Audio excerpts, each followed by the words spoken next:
graduate student here at ASU studying sustainability. Moving forward, I'm going to be a co-host in these short-form podcast episodes that we call Minisodes to discuss current events in relation to the previous episode's topic. The previous Future Cities episode revolved around infrastructure and sustainability within cities, and I have with me here Alysha Helmrich. She is a graduate research fellow within the Urban Resilience to Extremes Research Network. She's studying sustainable engineering at the School of Sustainable Engineering and the Built Environment, and her work is focused on climate non-stationarity and extreme events regarding infrastructure design, and she's most familiar with the water sector. Hello, Alysha. Hello, Tessa. So, for our first topic, we have the Australian wildfires. And according to an article written by Joshua Busby and Matto Mildenberger in the Washington Post, it has destroyed about 1,400 homes and killed about 25 people in the Australian state of New South Wales alone. So, of course, these massive fires have been absolutely devastating. In an article on We Digital magazine, officials are worried about damage to the city's infrastructure, and more specifically, the dams, aqueducts, and electricity networks. They're also worried about the Warragamba Dam because that supplies water for about 5 million people in Sydney.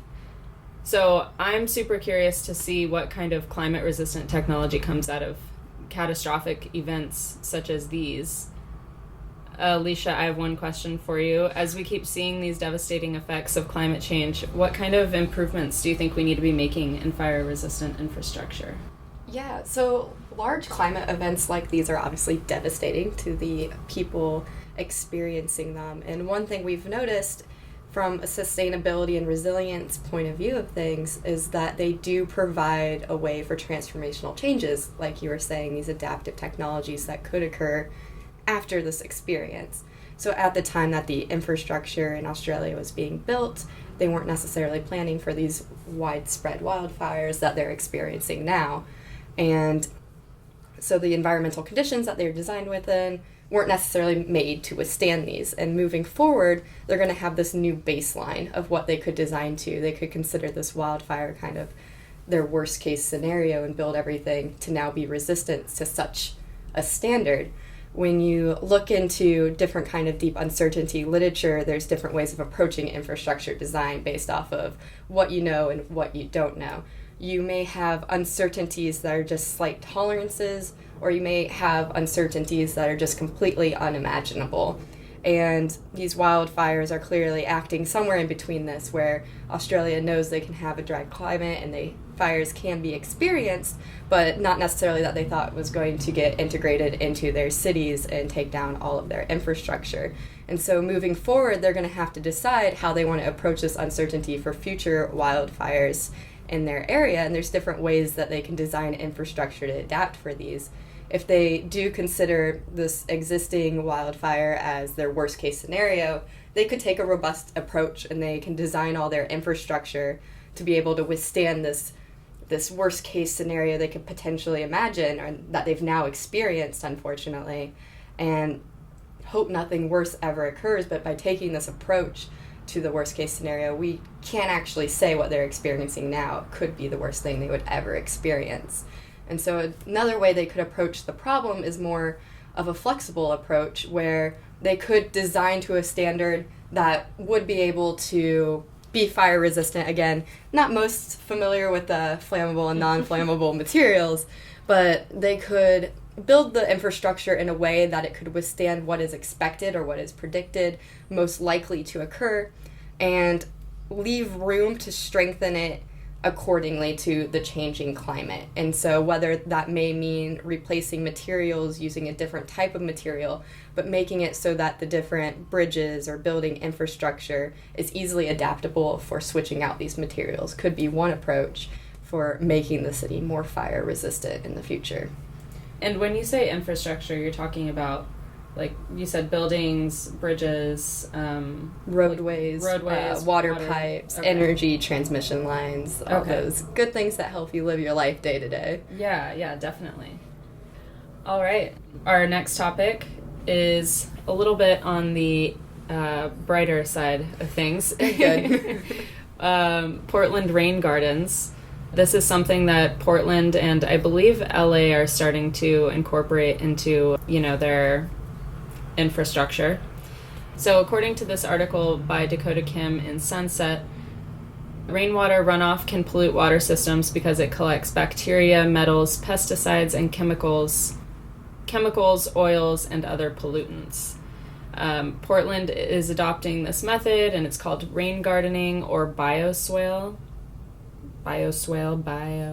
It's bioswale. Yeah? Okay, cool. I can talk a little bit about this portion if you... Yeah, go for it. If you want to explain how it works, if you know. Yeah, so Portland's adopting this method of rain gardens or bioswales to help with their stormwater management system. And what this does is that in water systems, point source pollution is often regulated by the government. And this makes it easy to restrict the amount of pollutants that are going back into the water system. However, non-point source pollution is not as well regulated. And even over in the east coast of the United States, a lot of this can just be discharged into rivers and combined sewage overflow systems. And this means in extreme rain events, then not only do we get all the non-point source pollution, which this could be the different oils on the road when the water washes over, different fertilizers in agricultural fields, but you'd also get the sewage overflowing from those systems into your river or whatever other water body you have nearby. And so by implementing these different rain gardens across a city, you're able to reduce that amount of non-point source pollution, which can be really hard to regulate in any other circumstance. And so that's kind of the great benefit of being able to implement all these little vegetation plots across the city. Mm-hmm. Yeah, that's awesome. Yeah, and I think a point to touch on with this is that I think a lot of times the sustainable option gets a bad rep for, being not as nice as conventional methods.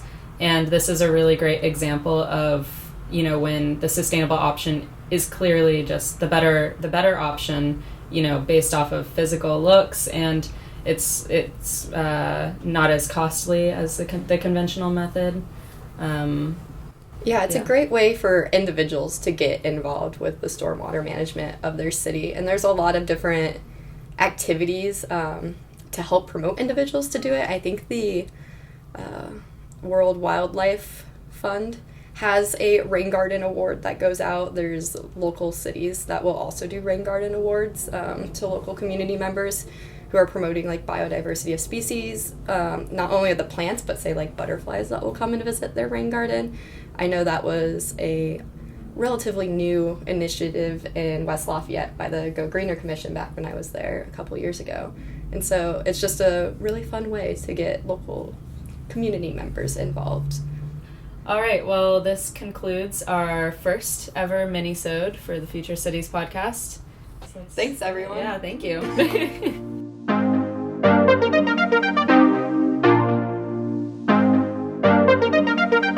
The Future Cities podcast is an outreach effort brought to you by the Urban Resilience to Extremes Sustainability Research Network, or UREX as we usually refer to it.